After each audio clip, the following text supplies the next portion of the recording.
மர்ம ஆசாமியை போலீஸ் வலை வீசி தேடுகிறது. வலை வீசினா எவ்வளவு வலை என்ன வச்சிருப்பாங்க அவங்க? பெரிய வலையா இருக்கும் போல. மர்ம ஆசாமியை. ஆசாமி எப்படி? ஆசாமி கைவரிசை. ஓஹோ. சென்னையில் திருட்டு. திருட்டு. ஆசாமி தப்பி ஓட்டம். ஓஹோ. நம்ம ஆளு படிச்சுட்டு என்ன சொல்றான்? ஒரே ஆளு சென்னையில இருந்து திருடி இருக்கான், கோயம்புத்தூர்ல ஒரே நாள்ல திருடி இருக்கான். அதுவும் ஆசாமின்னா ஒரு ஆளு நினைச்சுக்கிட்டு இருக்கான். அத போய் வலை வீசி பிடிக்கிறது. காவல்துறை வலை வீசி தேடுகிறது. ஆமா. ஆனா பிடிச்ச முடியாது. வலை வீசிக்கிட்டு இருப்பாங்க. ஆனா வேற பக்கம் அவர் முன்னாடி தான் போயிட்டு இருப்பாங்க. நடந்து போய்க்கிட்டு இருப்பாங்க. ஆமா. பேட்டி வாட்ஸ்அப்ல எதுவும் கொடுத்துக்கிட்டு இருப்பாங்க. அது போய்கிட்டு இருக்கும். அது ஒரு பக்கம் நடந்துகிட்டு தான் இருக்கு. இப்ப காவல்துறை வலை வீசி குற்றவாளியை பிடிப்பாங்க. ஆமா. இதான் நடக்கும். ஆமா. இதான் நாட்டுல நடக்கிறது. ஆமா. ஆனா இப்ப வலை வீசி பிடிக்கிறத நாயையும் எலியையும் பிடிச்சிட்டு இருக்காங்க. எங்க? கமிஷனர் ஆபீஸ்ல. எலியா? ஆமா. எலி குடும்பம் நடத்துதான், நாய் குடும்பம் நடத்துதான்.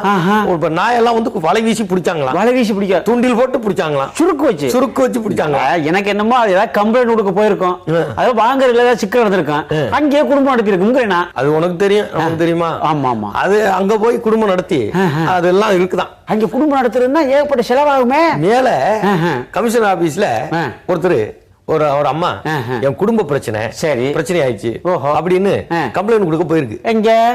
கமிஷனர் ஆபீஸ்க்கு. சரி. சோபாவில் உட்கார்ந்துருக்கு. சோபாவில் வரவேற்பு உட்கார வச்சிருப்பாங்கல்ல, கீழே இருந்து ஒரு சவுண்ட்.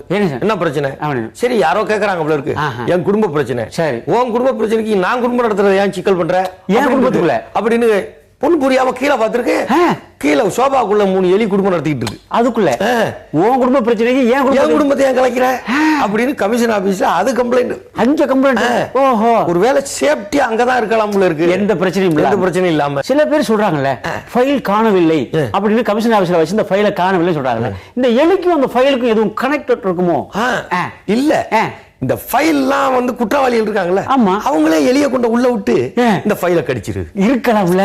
இருக்கலாம்ங்க. நாட்டுல எதுதான் ஆதாரம் இருந்தா தானே ஃபைலை கடிச்சிரு. ஆதாரம் இருந்தா தானே ஈஸியா சொல்லிடலாம்ல. எலி தொல்லை கடித்து விட்டது. எலி கடித்து விட்டது. ஆமா. ஃபைலை காணவில்லை. எலி மேல எந்த கேஸ் போட்டு கோர்ட்ல நிறுத்துவியா? எந்த ஜெயில அடிப்பியா? அப்ப என்ன? ஏற்கனவே ஜெயிலையும் எலிதான் இருக்கு. ஆமா. ஆனா பிடிக்கிறதுக்கான எல்லா வேலைகளும். ஆனா எதுவுமே சொல்றாங்க உயிருடன் பிடிக்கிறதா இல்ல சுட்டு பிடிக்கிறதா? உயிருடன் பிடிக்கிறதா. சுட்டு பிடிச்சோம்னா அங்க பிரச்சனை ஆகி போயிரும்ல. என்கவுண்டர் கேஸ் வந்து ஆமா பிரச்சனை வரும். ஓஹோ. உயிருடன் பிடிக்கிறது. உயிருடன் பிடிப்பது. வியூகம் வைத்து. ஆமா. சரி. அப்புறம் இப்ப எலி நாய் எல்லாம் புடிச்சு முடிச்சிட்டு தான் சரி அப்புறம் குற்றவாளிகளை பிடிப்பாங்க.